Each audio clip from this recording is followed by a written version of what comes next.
everyone, welcome back to another episode of Treasure Hunting Sonic. This episode is going to be all about Sonic books from the early 90s, not counting the comics. This one's actually a very special video because I actually messaged the authors of both series of books that we're going to talk about, as well as one of the artists, and to my surprise, all three of them responded to me. So the first set of books we're going to talk about are the Sonic books from Troll. These were published in the very early 90s. Starting in 1993, and I believe they were published all the way through late 1995, early 1996. These are written by a man named Michael Teitlebaum, who worked for Troll at the time. They were based off the Saturday AM cartoon. As you can see here, they have characters like Uncle Chuck. Now, I should also mention these pages were originally didn't have color, but I colored them in when I was like 7 years old, so that's why they have color. But they feature characters like Uncle Chuck. You got the Saturday AM style Robotnik right there. And in the later books you also have all the characters, like there's Sally, Pink Sally. And I don't think in the first one you have the rest of the Freedom Fighters. But they were very loosely based off the Saturday morning cartoon. And this first book I remember finding at Walmart in 1995, I believe it was. It was one of my earliest Sonic items. I found it at Walmart, and it was only like $2 or $3. And I took it home, I read it, I loved it, and after that I went to all the bookstores in the area trying to find the rest of the books. But we'll get to those later. So, the story in the first book is pretty interesting. The rest of them are pretty generic, but this one's really interesting because it features Sonic as a kid growing up with Uncle Chuck and his dog. I forget what his dog's name is. On Uncle Chuck's property, and he sold chili dogs. There, Sonic's dog named Mudsky, which I don't remember if that was in the Saturday morning cartoon or not. So if one of you guys remembers, feel free to tell me. And Robotnik also lived with Sonic as a kid, with Sonic and Uncle Chuck, and he was jealous of how awesome and fast Sonic was, and how he was, I guess, bullied and stuff, and he grew up hating Sonic, and that's the whole plot and why Robotnik hates Sonic and stuff. He builds his first SWAT bot and tries to attack Sonic, and in the end, Sonic saves Uncle Chuck, but Robotnik starts building his Robotropolis city. Now, after I read this one, like I said, I went around to a bunch of different bookstores, including Borders, Barnes & Noble, Walden Books. If you guys don't remember Borders and Walden Books, they were part of the same company, and they went out of business in the early 2000s recession. But I would go around I would be driven around, I should say, to these stores like multiple times a month. And I would constantly like beg the employees to order it for me, order the books for me, and try to help me find where I could get them, because this is pre-internet now, and I know I got on their nerves big time, and none of them ever really helped me order anything. Most of the time they just told me they couldn't do it, or it was, you know, out of stock or something like that, because I mean, why would they want to help a 7-year-old kid find a Sonic book? So moving on. The second in the series was Robotnik's Revenge, and this is where it gets more into the Saturday morning formula, because each book is a standalone adventure about them fighting Robotnik, and this is actually where they, as you can see on the cover, it's where they meet and save Bunny Rabbit. And this one I got from a friend at school. It was actually another kid in my class had it, and I think I like gave them $1 for it or something. This is Sonic Friend or Foe, and it's where Sonic meets a new character, and the character like kind of switches sides and then switches back, if I remember correctly. Again, it follows the same Saturday AM formula, and it has Rotor, it has Antoine, so they really... Now, here's another thing I found very interesting. In this book, they went from the Saturday AM Robotnik to the Adventures of Sonic the Hedgehog Robotnik, which you never see both Robotniks make an appearance in the same series of stuff, so, I mean, I don't know. Strange. And on the back here, on the last page, is a thing to enter to win Sonic Pocket Arcade, which was that yellow watch with a little tiger. You flip Sonic up and there was like a little tiger game on there. I don't know if you guys remember that. Third in the series was Fortress of Fear. Nothing too special about this one. Something about them infiltrating Robotropolis. Oh look, I didn't color this one. These last two, I don't remember how I got. Maybe, I think this one they actually did manage to order for me, if I remember correctly. And this next one, which is Sonic Activity Book. And it just had a bunch of crosswords and word searches, and right there you got to write the letter of each of the animals, the letter they start with, and then you end up with pollution. Pollution's bad. Pollution's bad, okay? Let me see. Crosswords.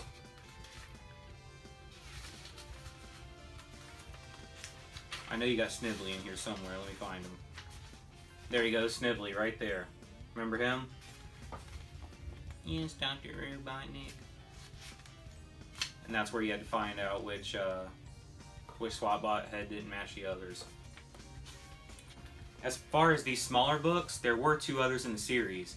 There was Sonic and Knuckles, which I never had, and it was impossible to find that one. I remember it was scarce to find on eBay when eBay started coming out, and I never read it, I never owned it.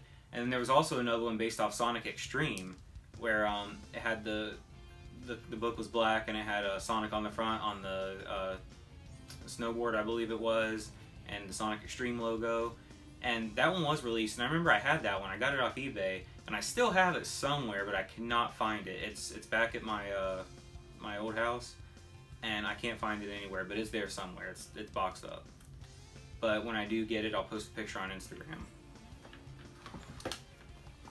The last Sonic book from Michael Teitlebaum and Troll is How to Draw Sonic the Hedgehog in the Game. It's a basic how to draw. Headshots. Again, it had the Saturday AM characters. You got Sally. You got Tails. Rotor and Bunny. And here we go again with the Adventures of Sonic the Hedgehog style Dr. Robotnik.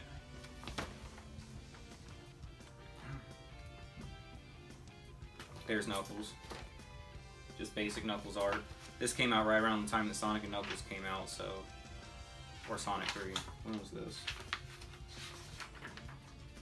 There's some stock art that you very rarely see, which is the characters from the back.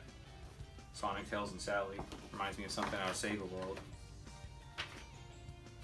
It also showed you how to draw some of the props, Nicole, Mudsky, the scenery.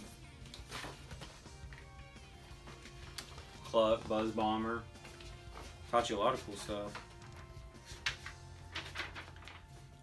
It looks like this one came out in '98. Okay, so this is a pretty late one. I didn't realize it came out that late. 1998. So they were published all the way from '93 to '98 over the span of 5 years. And about a year ago, I was browsing Facebook and I actually saw a kid's book that had just come out called The Very Hungry Zombie. And when I noticed, it was written by Michael Teitlebaum. So I was like, I wonder if that's the same Michael Teitlebaum. So I sent him a message on Facebook, and it turned out it was him. He actually responded. He said, and he actually totally forgot about writing the Sonic book so long ago. He said that nobody's asked him about him in years, and he still writes kids' books, obviously. And he said that he doesn't remember very much from working on.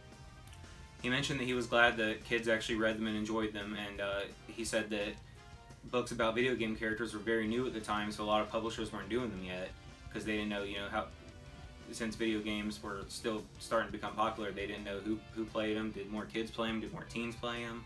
But he said they did turn out to be popular, so that was that. Moving on, we have the series of Sonic books from Golden Books. This series contained 3 books, and they were written by a man named John Michlig and illustrated by Art Mawhinney.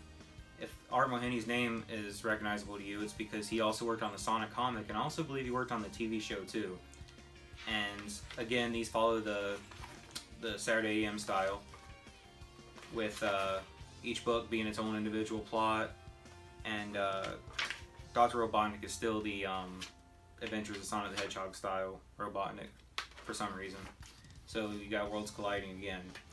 In this book, Sonic misplaces his shoes and he has to run everywhere looking for him. He thinks Eggman stole them, all kind of stuff. And then he ends up remembering that he misplaced them when he cleaned his room. Like I said, it's a lot like an individual episode of Adventures of Sonic the Hedgehog, which Saturday AM, which was a great show. If you still haven't watched it, I don't know why. Definitely finished before it should have. But moving on to the next book, you had The Secret Admirer. In this one's a mystery love note is left amongst the freedom fighters, and the whole book is spent of them trying to figure out who wrote the note. Surprise, surprise, it was Dr. Robotnik trying to get them all to fight each other. It's actually pretty funny if you actually read it. Like I said, these were great reads for kids. This is the second in the series, and it also still features the Pink Sally. And it's funny because the first one in the series says just based off Sonic the Hedgehog, and this one says based off Sonic the Hedgehog 2. And then the third one says based off Sonic the Hedgehog, so it's not like it goes, you know, based off Sonic 1, 2, and 3 each individually. Sonic is, I believe he's also eating chili dogs in all three of these books, so they had pretty much established by then how much Sonic loves chili dogs. This is the third one, called Up Against the Wall. In this book, as you can see, the freedom fighters are against the big wall that Donald Trump has built to keep them out of Robotropolis. But we all know walls don't work, and John Michlig was also probably an amazing writer if he could see that far into the future. No, I'm just joking. Robotnik built the wall, not Donald Trump, even though, I mean, potato, right? Again, Saturday AM style with Adventures of Sonic the Hedgehog style Robotnik. And Sally is her brown self here, as indicated, you know, like I said, this is the last of the series, so I guess she had changed her official color to become brown. It's got Snivelly again. And also in this one, they established that Robotnik is actual robot and not human, because they use a magnet to have all the robots stick to the wall. Robotnik does stick to the wall as well, but Snivelly does not. They have to throw a cage over him. So in this book, it actually indicates that Robotnik's a full-on robot. And speaking of which, I wanted to go ahead and get into what these two guys had to say when I talked to them. First off, I want to say a huge thank you to John Michlig and Art Mawhinney for getting back to me when I first messaged them. I wasn't sure if I had the right people, but it turned out I did. And they actually answered a few of my questions, especially John Michlig, who was very helpful. He actually told me that this was his first published work, the Sonic books. He said he was 28 at the time, and I believe he said that computers were still a new thing, and he hadn't used one much yet.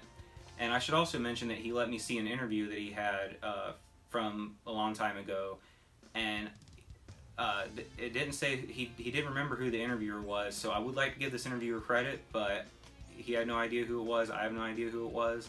So I read a few notes from the interview and to help with this video, so whoever interviewed him, thank you. So he said that he wrote these books, and when he started writing them, I believe he said he rented a Sega console for the weekend and played Sonic for a bit. And he said they also gave him one of the style books. I've shown you guys that from 1994, the style books, and or 1993, whatever it was, where Sega actually, you know, gave these books to companies, and they had all the guidelines for creating all the characters and stuff. I do have one. I believe I went over it in one of my previous videos. If you guys want to watch that, I am going to do those again in further detail, but I'm digressing. He said that he just got a basic knowledge of you know, Sonic's world and his friends, and he worked off that, and I think he did a great job.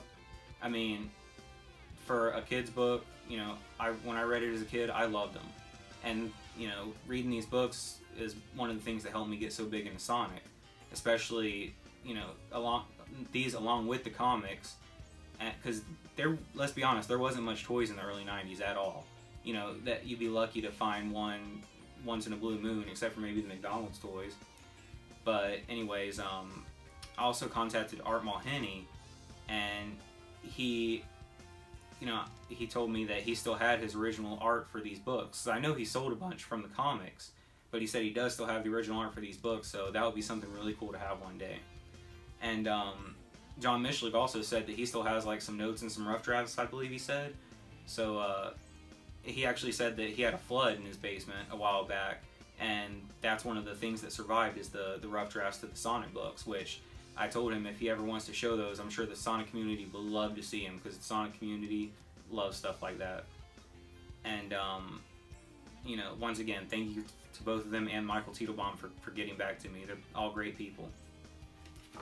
Moving on, we have the Sonic Paint and Marker book. And this is the basic coloring book. I believe it came with one of those white like strips with the different colored paints and the brush and the water, you know. Remember when you were a school kid, that washable paint. So there's something you don't see every day, Sonic lifting weights. And this was also made by Golden, I should have mentioned. I bought this off eBay, and it has a half-price book sticker. It was 98 cents. Sonic 2 logo, Sonic sitting in the chair. This would have been really cool to have as a kid. That's one thing I wish they would have made more of, the Sonic coloring books. There was a Sonic X coloring book, but only released in Japan, and there's actually a Sega-based coloring book for adults coming out soon that's features art from Spaz. So that's really something cool to look forward to, and you can get that on Amazon. I should also mention that John Michlig is still working on books, and he actually has a website based on his work and stuff, and I'll put the link to that in the description. Some pretty cool art of Sonic running through the loops and stuff from the game. That little seesaw thing from what was that zone in Sonic 2 called? Crap, I don't remember. Not Emerald Hill, something mountain.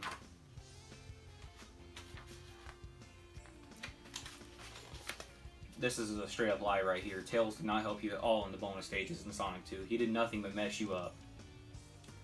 And then there's the Adventures of Sonic the Hedgehog style Robotnik.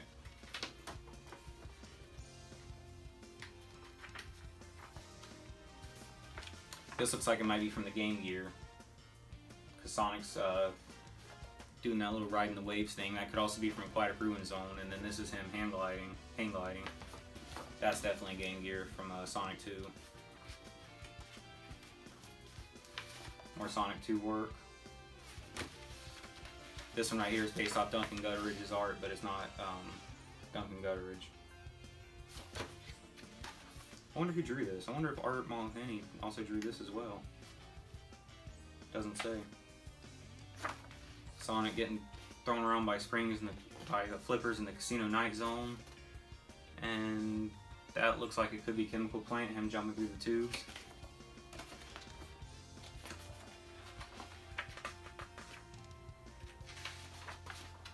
And then him riding the minecart. I believe that was also from Sonic 2 for the Game Gear.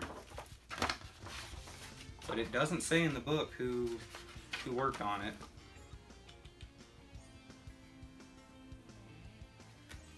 I don't know if this was, like I said, it could have also been Art Mawhinney. It could have been stock art that Sega gave them. Who knows?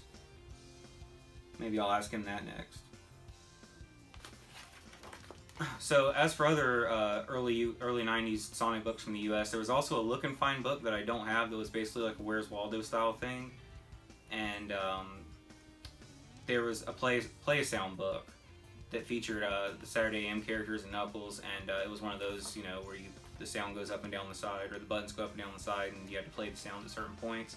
I also did a video on that too already. You can check that out.